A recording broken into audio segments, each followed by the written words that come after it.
Today I'm with Melody. Melody, I saw you out here in a wheelchair.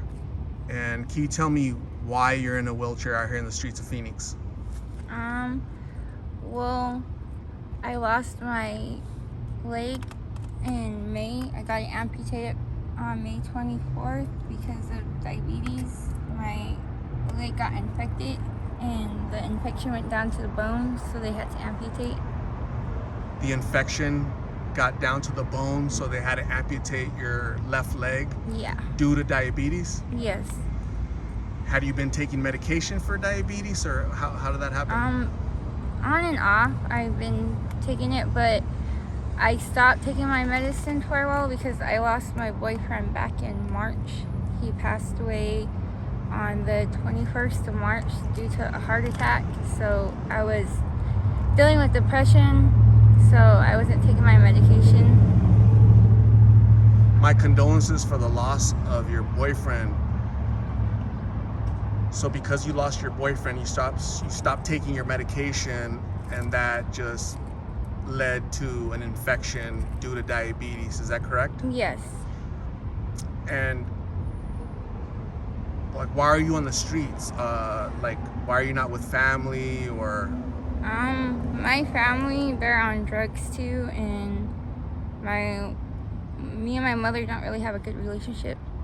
My grandmother lives in Albuquerque. She really can't help me, but the family I do have here, they're all on drugs, so they're really no help. You have 5 brothers, you told me earlier? Yeah, 5 brothers. And they're all using counterfeit fentanyl pills, or? 3 of them are.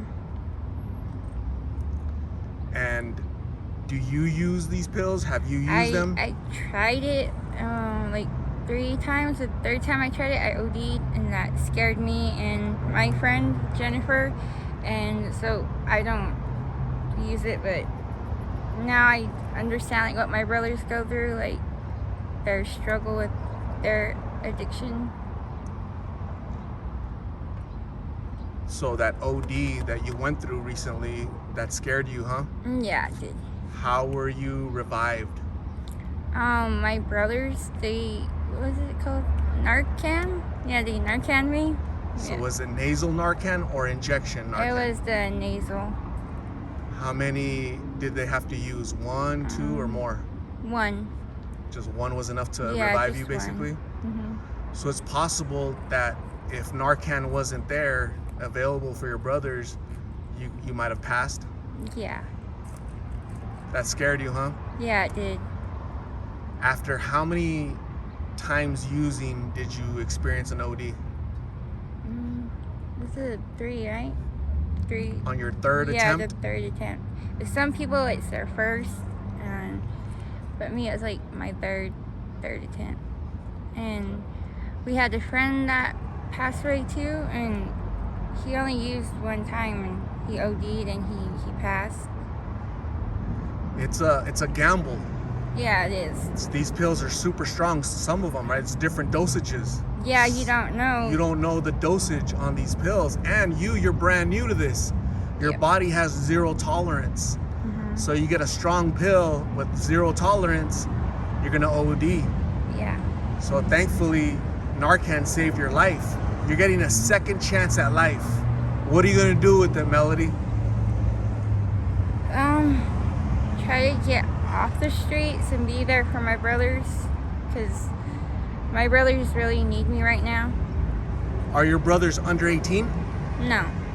Your brothers, if they're over 18, they need to look after themselves. You need to worry about yourself because you have a lot of needs. Yeah, I know, but it's hard, huh, Jen, for me to just focus on me.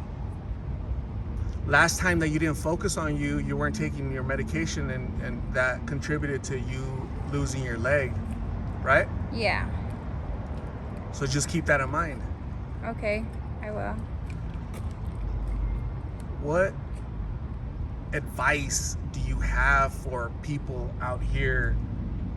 There's lots of young people. I've seen teenagers, preteens. A 13-year-old was the youngest I've seen with these pills. You wouldn't want that for your siblings. You wouldn't want that for your children. What advice would you have for young people thinking about trying these? need help, Jen, what would you say? I would say don't try, don't attempt it, because you don't know if the pill you get is like the strongest pill, because that one pill you take a hit of, it might have all the fentanyl in it, and you can OD really quick. And so, I don't know. Who introduced you to these pills the first time? A friend, A friend? yeah, So your friend nearly killed you, yep, basically, right? mm-hmm. Would you offer these pills to a friend of yours or family? No, So in the end, they're not really your friends. yeah, from the beginning, no, they're not.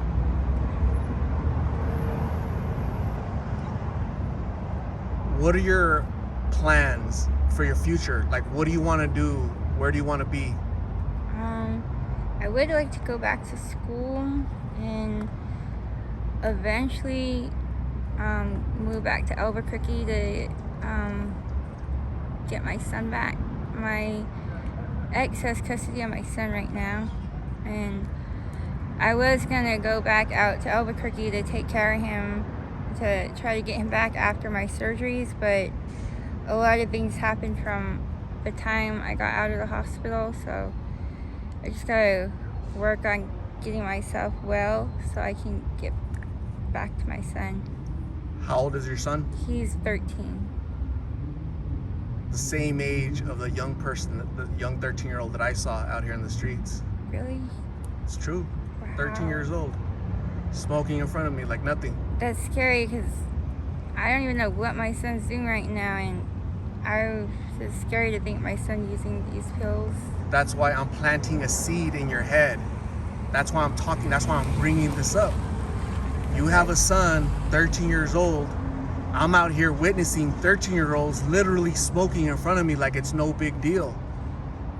The young man that I saw, the young 13-year-old that I saw, Mm-hmm. is his mom in his life? Is his dad in his life to warn him, to let him know the dangers of these pills, of just in general, the world is vicious. Mm-hmm. You add these pills, and if a 13-year-old takes a pill just like you took, would they be able to survive it?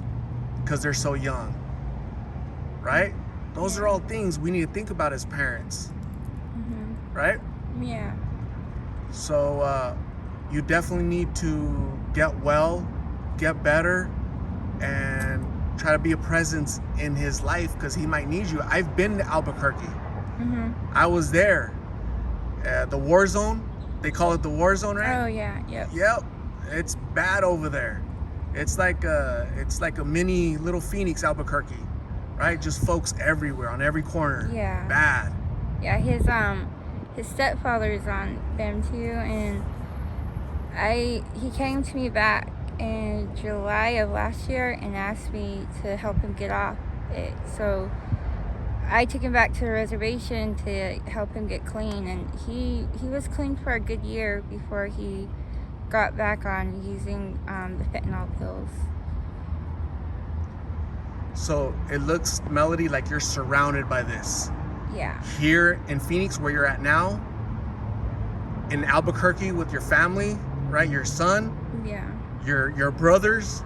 You have 5 brothers. 3 of them are for sure doing these pills. Mm-hmm. So you've taken these pills in the past, and you had to learn the hard way with an OD that you survived, thankfully. Yeah. So, but maybe the next time, you know, if you were to ever take them, you won't. So maybe it's a good idea to never try them again, right? Yeah. If people want to help you, Melody, with your medical costs, you know, you have a chair that's not the best wheelchair, you're gonna have medical bills, and you just need help, right? Yeah. How can people reach out to you and help you if they're wanting to help you? I have a Cash App, and it is mailmail at mailmail8813 on Cash App. How do you spell that? It's MELMEL and then 8813. Got it. So that's your Cash App in case people want to assist you in whatever capacity, because you're homeless, you have medical needs with the loss of your leg, you for sure need a wheelchair.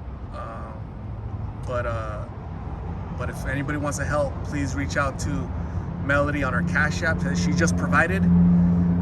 Melody, I'm gonna say thank you very much for talking to me and sharing your story. I really appreciate you having the courage to tell the world where you're at, how you got here, and giving good advice on how people can prevent this, okay?